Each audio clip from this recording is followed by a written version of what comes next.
ಕನ್ನಡಿಗರ number 1 choice Kannada matrimony.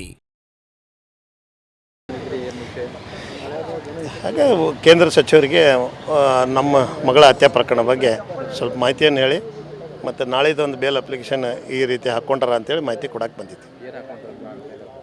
ಆರೋಪಿ ಪರವಾಗಿ ಬೇಲ್ ಅಪ್ಲಿಕೇಶನ್ ಮೂವ್ಮೆಂಟ್ ಮಾಡಿದ್ದಾರೆ ಇಲ್ಲಿ ಸೆಷನ್ ಕೋರ್ಟ್ನಲ್ಲಿ. ಅದರ ಪರವಾಗಿ ನಾಳೆ ಆದೇಶ ಇದೆ ಬೇಲ್ ಅಪ್ಲಿಕೇಶನ್ ಮೇಲೆ. ಅದನ್ನೇ ಒಂದು ವರದಿ ಹೇಳಕ್ಕೆ ಬಂದಿದ್ದೀವಿ.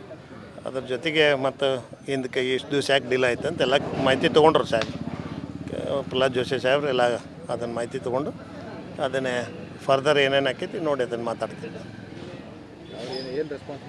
ಒಳ್ಳೆಯ ರೆಸ್ಪಾನ್ಸ್ ಮಾಡಿದರು. ಅವರು ಡೇ ಒನ್ನಿಂದ ಫಾಲೋಅಪ್ನಾಗಿದ್ದರು. ನಾನೇ ಭಾಳ ದಿವಸ ಆಗಿತ್ತು ಭೇಟಿಯಾಗಿದ್ದಿಲ್ಲ. ಅದಕ್ಕೆ ಅವ್ರ ಗಮನಕ್ಕೆ ತೊಗೊಂಡು ಬರೋಣ ಅಂತೇಳಿ ಅದನ್ನು ಬಿಟ್ಟು ಬೇರೆ ಏನಿಲ್ಲ. ನಾಳೆ ಡಿಮ್ಯಾಂಡ್ ನಾಳೆ ನ್ಯಾಯಾಲಯದ ಮೇಲೆ ನಂಬಿಕೆ ಇದೆ. ಬೇಲ್ ಸಿಗಲ್ಲ ಅಂತ ನಮಗಿದೆ. ನ್ಯಾಯಾಲಯದ ಆದೇಶ ಮೇಲೆ ನಾವು ಕೂಡ ಪಾಲನೆ ಮಾಡ್ತೀವಿ. ನಂಬಿಕೆ ಇದೆ ಬೇಲ್ ಸಿಗ. ಕನ್ನಡ ಮ್ಯಾಟ್ರಿಮೋನಿಯಲ್ಲಿ ಹೇರಾಳವಾದ ಚಾಯ್ಸ್ ಇದೆ. ಲಕ್ಷಾಂತರ ಜನರಿಗೆ ನಮ್ಮ ಕನ್ನಡ ಮ್ಯಾಟ್ರಿಮೋನಿ ಮೂಲಕ ಮದುವೆ ಆಗಿದೆ. ಇದಕ್ಕಿಂತ ಬೇರೇನ್ ಬೇಕು? ಕನ್ನಡಿಗರ ನಂಬರ್ 1 ಚಾಯ್ಸ್ ಕನ್ನಡ ಮ್ಯಾಟ್ರಿಮೋನಿ. ಸಿಗಲ್ಲ ಅಂತ ನಮ್ಮ ಮಗಳಿಗೆ ನ್ಯಾಯ ಸಿಗ್ತೈತೆ ಅನ್ನೋ ಕಾಯ್ತಾ ಇದೆ. ಅವರು ಒಂದು 2-3 ಆಪ್ಷನ್ ಇಟ್ಟಿದ್ದಾರೆ. ಬಟ್ ಅವರು ಇಟ್ಟಿದ್ದ ಪ್ರಕಾರ ನೋಡಿದರೆ ದರ್ಶನ್ ಬೇಲ್ ಅಪ್ಲಿಕೇಶನ್ ಮೇಲೆ ಅವರು ಮೂಮೆಂಟ್ ಮಾಡಿದ್ದಾರೆ.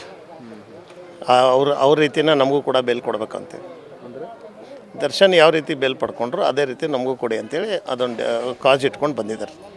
ಅದರಿಂದ ನಮ್ಮ ಫ್ಯಾಮಿಲಿ ಅಡ್ವೊಕೇಟು ಮತ್ತು ನಮ್ಮ ಬಾರ್ ಅಸೋಸಿಯೇಷನು ಎಲ್ಲರೂ ಸೇರಿಕೊಂಡು ನಮ್ಮ ಸ್ಪೆಷಲ್ ಪಿ ಅದಕ್ಕೆ ಆರ್ಗ್ಯುಮೆಂಟ್ ಮಾಡಿ ಅದನ್ನು ನಾಳೆ ಆದೇಶಕ್ಕೆ ಇಟ್ಟಿದ್ದೀವಿ.